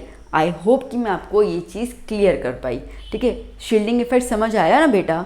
शील्डिंग इफेक्ट आप विजुअलाइज कर पाए ना मैं क्या बोल रही हूँ, ठीक है। कि ये पूरा का पूरा एस ऑर्बिटल है, देखो कैसा है ना, एस ऑर्बिटल पूरा सर्कल है, ठीक है। तो सर्कल है तो इलेक्ट्रॉन के चार्जेस को बाहर निकलने नहीं दे रहा कि उसके न्यूक्लियर के चार्जेस को बाहर निकलने नहीं दे रहा कि वो इलेक्ट्रॉन को पकड़ पाए, ठीक है। इसके लिए एस ऑर्बिटल का जो शील्डिंग इफेक्ट है वो ज़बरदस्त, ठीक है। सेनापति तो एस ऑर्बिटल जैसा होना चाहिए। ओके, अब हम लोगों ने जो अभी देखा कि डी में भी वो जो नहीं एक फेज आ रहा था जहाँ पे एटॉमिक रेडियस इक्वल हो जा रहा था, वो यही शील्डिंग इफेक्ट की वजह से आ रहा था, ठीक है। जो डी ब्लॉक के अंदर भी इस तरीके से कॉन्ट्रैक्शन हो जा रहे थे ना कि ऑलमोस्ट उनकी साइज सेम हो जा रही थी, बट ठीक है उसमें इतना ज़्यादा नहीं हो रहा था, तो मैंने एक्सेप्शन आपको बार कर दिया, उसमें इतना ज़्यादा नहीं होता। पर एफ ब्लॉक के अंदर ये चीज़ बहुत देखने को मिलती है। ओके, तो F block has the poor shielding effect, घटिया शील्डिंग इफेक्ट, ठीक है। वो प्रोटेक्शन दे ही नहीं सकता है इलेक्ट्रॉन्स को। I hope I am clear, ठीक है ना? अच्छे समझ आया ना? ओके, कभी फिर भी कुछ डाउट लगे तो कमेंट सेक्शन में पूछ लेना, ठीक है। कोई टेंशन नहीं है। मुझे लगा कि वीडियो समझाना जैसा होगा तो मैं दोबारा बना दूंगी, आपको समझ आना चाहिए, बात ख़त्म हो गई, ठीक है। तो इस तरीके से आपको ये एक्सेप्शन नज़र आते हैं, एक्सेप्शन बहुत ज़रूरी है। तो अब पहले इसको अच्छे से लिख दो, फिर हम आगे और डिस्कस करते हैं। सो बच्चों, अभी आपको इतना क्लियर हो गया कि कोवेलेंट, वंडरवाल और मेटेलिक रेडियस के हिसाब से हम लोगों ने काफ़ी सारे एक्सेप्शंस भी देख लिए थे, ठीक है, प्लस ब्लॉक के साथ देख लिया। अब हमने लास्ट एक टॉपिक डिस्कस किया था आयोनिक रेडियस, ठीक है। वो मैंने आपसे कहा था कि हम अलग तरीके से उसको डिस्कस करेंगे, मतलब उसके ट्रेंड्स की बात करेंगे, ठीक है। तो आयोनिक रेडियस, अब आयोनिक रेडियस क्या है उसमें हमने अच्छे डिस्कस किया था, पर फिर भी अभी थोड़ा बहुत मैं आइडिया दे देती हूँ जिन लोगों ने अगर वीडियो नहीं देखा हो, या थोड़ा सा एक रिकैप तो बनता ही है, ठीक है। तो अगर एक मेटल या कोई भी, ठीक है, एक अगर हम एलिमेंट की बात करते हैं तो जब वो एक इलेक्ट्रॉन दे देता है, ठीक है, तो क्या हो जाता है? प्लस चार्ज कैरी करता है। अगर एक न्यूट्रल एटम कोई भी इलेक्ट्रॉन जो है वो ले लेता है तो वो माइनस चार्ज कैरी करता है, ठीक है। बहुत बेसिक फंडा है ये। ओके, तो जो प्लस चार्ज होता है उसको हम कहते हैं कैटायन, और जो माइनस होता है उसको हम कहते हैं एनायन, ठीक है। और विदाउट वाले जो चार्ज होता है उसको हम कहते हैं एटम। ओके, अब हमें पता है इलेक्ट्रॉन्स को क्या करना, ठीक है, लेना। इलेक्ट्रॉन्स को जब आप लेते हो तो रिपल्जन कॉज होगा और उसके हिसाब से एनायन की साइज़ जो है वो ज़्यादा हो जाती है, ठीक है। कैटायन में वो डोनेट करेगा, इसका मतलब कि वो शायद कई बार तो वो ऑर्बिट ही गायब हो जाता है, वो ऑर्बिट ही चला जाएगा, तो इस हिसाब से क्या हो जाएगा कि न्यूक्लियस के नज़दीक हो जाएगा तो अट्रैक्शन बढ़ जाएगा, तो रेडियस कम हो जाएगा। तो इसके लिए हम क्या लिखते हैं?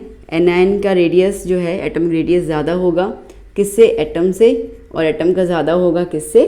कैटायन से, ठीक है। मतलब कि नेगेटिव, पॉजिटिव, और ये क्या हो जाएगा? न्यूट्रल वाले से, ठीक है। तो ये नॉर्मल। अब हम इसकी ट्रेंड की बात करेंगे बेटा, अगर हम इसका ट्रेंड का बात करते हैं तो इसका ट्रेंड नॉर्मल, ठीक है, नॉर्मल ट्रेंड फॉलो करता है, जो अभी तक हम लोग बात करते आ रहे थे। क्या है कि पीरियड के अंदर, ठीक है, कि पीरियड में लेफ़्ट टू राइट में अगर आप जाते हो बेटा तो क्या हो जाएगा? एटॉमिक साइज़ या एटॉमिक रेडियस क्या हो जाएगा? डिक्रीज़ होता जा रहा है। और अगर आप ग्रुप में जाओगे, टॉप टू बॉटम, ठीक है, तो क्या हो जाएगा? एटॉमिक रेडियस इंक्रीज़ होता जाएगा, नॉर्मल, कोई दिक्कत नहीं है। बट किंतु परंतु इफ़ कंडीशन ये है दैट एलिमेंट्स या आयंस, ठीक है, एलिमेंट्स आएगा नहीं ना, okay, ions carry same charge. जी हाँ, ये आपका कंडीशन है। ठीक है। कंडीशन क्या है कि आयंस जो है वो सेम चार्ज कैरी करने चाहिए, तब भी आप इस चीज़ को फॉलो कर सकते हो। इसका मतलब मैं अगर ये बोलूँगी Na+ Mg2+, ठीक है, F- O2-, इसमें बताओ, इसमें नहीं बता पाऊँगी मैं। इसमें अगर मेरे को बोला जाए कि भाई तुम इसमें बताओ एटॉमिक रेडियस, ठीक है, इंक्रीजिंग या डिक्रीजिंग ऑर्डर, मैं साफ बोलूँगी मुझसे नहीं होगा भाई, ना होवे। क्योंकि कंडीशन क्या है, आयंस कैरी सेम चार्ज। जैसे कि हम बात करते हैं lithium plus charge, sodium plus, ठीक है, फिर क्या आ जाएगा, पोटेशियम प्लस, हाइड्रोजन भी ले लो प्लस, ठीक है, रुबिडियम क्या हो जाएगा प्लस। मतलब क्या है बेटा, सबका चार्ज सेम है, सबका चार्ज सेम है। तो अगर आपसे ये कहा जाता है arrange in the decreasing order, ने बड़े से छोटे में अरेंज कर लो, ठीक है, arrange in decreasing order of atomic radius, तो क्या लिख दूंगी मैं, रुबिडियम का सबसे ज़्यादा है, फिर उससे कम कौन होगा, रुबिडियम से कम कौन जाएगा, पोटेशियम, फिर सोडियम, फिर लिथियम, सबसे छोटा कौन हो गया, हाइड्रोजन। अगर इंक्रीजिंग ऑर्डर में आता है तो हाइड्रोजन से ग्रेटर कौन होगा, लिथियम, उससे ग्रेटर कौन होगा, सोडियम, उससे ग्रेटर कौन होगा, पोटेशियम, उससे ग्रेटर कौन होगा, रुबिडियम, वो हो जाएगा, वो हमसे हो जाएगा, ठीक है, कोई दिक्कत नहीं है इसके अंदर। अच्छा, ये मैंने लाइक चार्जेस की बात की, मैं इसमें ग्रुप और वो बात नहीं कर रही हूँ, एक चीज़ ध्यान देना, ठीक है। पीरियड ग्रुप पे मैं नहीं जा रही, पीरियड ग्रुप में नॉर्मल मैंने बता भी दिया है आपको क्या मतलब होता है, बट अगर हमको चार्ज के हिसाब से आता है तो हम इस तरीके से अरेंज कर सकते हैं। कंडीशन मैंने क्या बोला, कंडीशन कि वहाँ पे चार्जेस कैसे होने चाहिए, सेम चार्ज होना चाहिए, बात समझ आई, ठीक है। बट अगर चार्ज अलग हुआ तो +2 हुआ, -5 हुआ, -5 तो नहीं है, नहीं, -3 हुआ, ठीक है, +1 हो गया, -1 हो गया, तो हम कैसे अरेंज करेंगे। तो उसके लिए हमें एक टर्म समझना होगा जिसको हम कहते हैं आइसो इलेक्ट्रॉनिक टर्म या आइसो इलेक्ट्रॉनिक स्पीशीज, ठीक है, पहले वो समझना होगा। तो उसको समझाने से पहले इसको कॉपी डाउन करना होगा, कॉपी डाउन जल्दी कीजिए।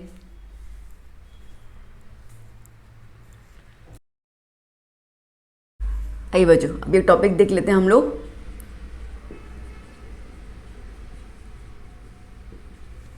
आइसो इलेक्ट्रॉनिक स्पीशीज, ठीक है। अब आइसो इलेक्ट्रॉनिक मतलब क्या, आइसो इलेक्ट्रॉनिक मतलब क्या, आइसो मतलब क्या होता है बेटा, आइसो मतलब होता है सेम, आइसो मतलब क्या होता है, सेम, ठीक है। इलेक्ट्रॉनिक इसका मतलब क्या है, इसका मतलब क्या है, सेम नंबर ऑफ इलेक्ट्रॉन्स, ठीक है, सेम नंबर ऑफ इलेक्ट्रॉन्स। तो हम लोग वही आयंस लेंगे जिनके अंदर सेम नंबर ऑफ इलेक्ट्रॉन्स होते हैं। जैसे कि मैं आपसे बताऊं, ठीक है, कि Na+, Mg2+, ठीक है, F-, नाइट्रोजन 3-, ऑक्सीजन 2-, ठीक है, एल्यूमिनियम +3, ऐसे करके।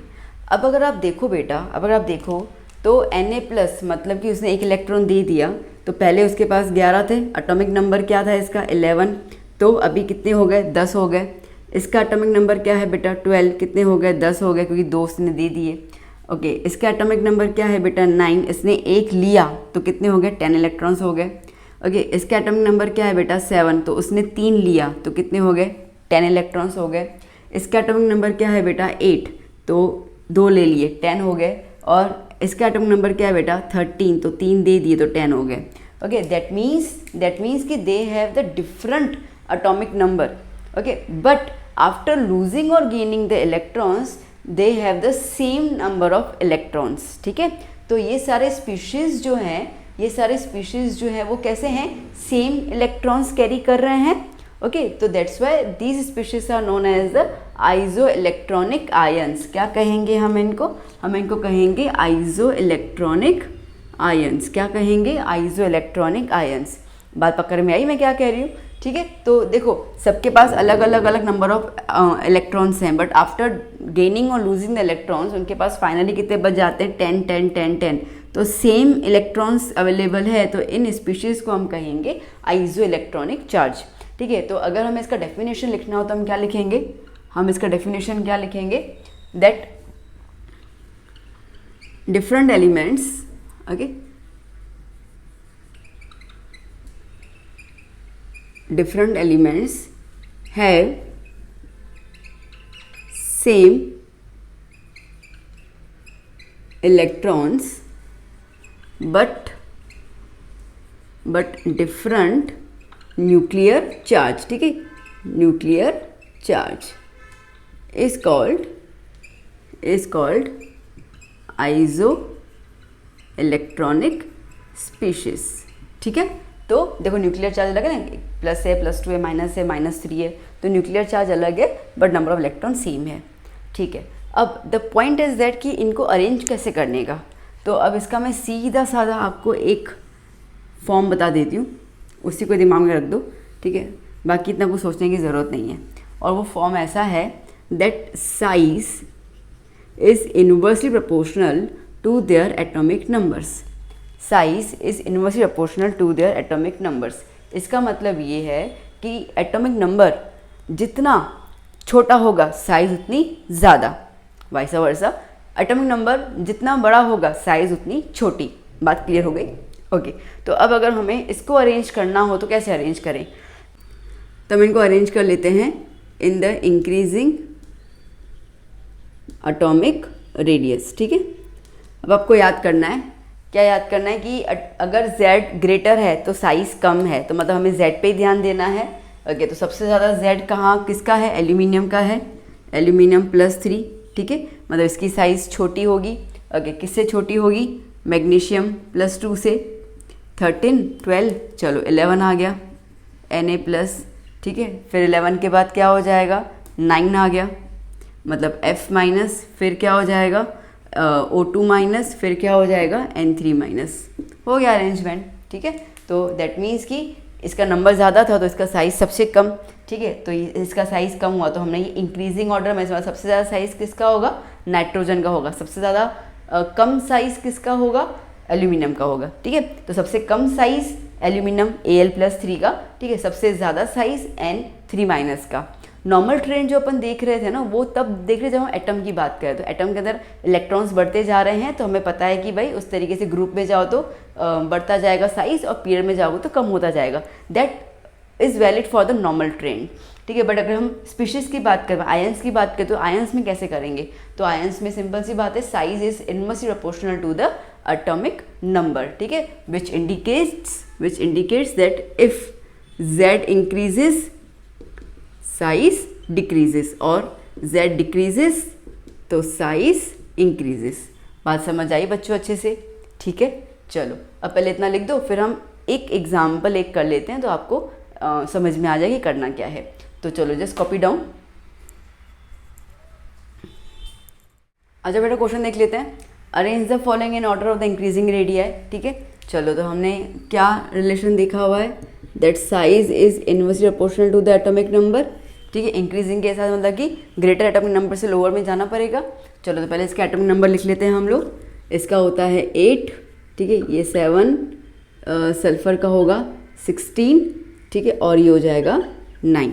ओके, तो अब क्या करना पड़ेगा, सबसे पहले ग्रेटर नंबर Z 16, ओके, तो 16 मतलब S-2, देन क्या हो जाएगा 9 मतलब F-, फिर क्या हो जाएगा O2-, फिर क्या हो जाएगा N3-। ठीक है, क्लियर हुआ। तो इस तरीके से आपको अरेंजमेंट आ सकता है। तो यहाँ पर बच्चों हम लोगों ने ट्रेंड्स को अच्छे से देख लिया, ठीक है, जो एटॉमिक रेडियस को फॉलो करते हैं। आई होप कि आपको पूरा लेक्चर समझ आ चुका होगा अच्छे से। मैंने जहाँ जहाँ एक्सेप्शन लगा बता दी गई, जहाँ जहाँ मुझे कोई ट्रिक समझ आई मैं बता दी गई, ताकि आपको जो कॉम्पिटिटिव एग्ज़ाम्स रहेंगे, नीट के, JEE के, स्कूल में भी कभी कुछ एग्ज़ाम्स होते हैं तो आप उनको अच्छे से क्रैक कर पाओ। हर एक चीज़ को मगअप करने का ज़रूरत नहीं होता, कॉन्सेप्ट क्लियरिटी बहुत ज़्यादा इंपॉर्टेंट होती है।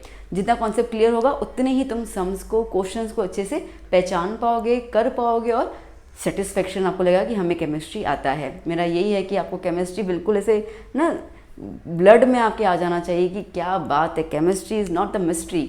चलिए, तो यहाँ पे हम सेशन को एंड करते हैं।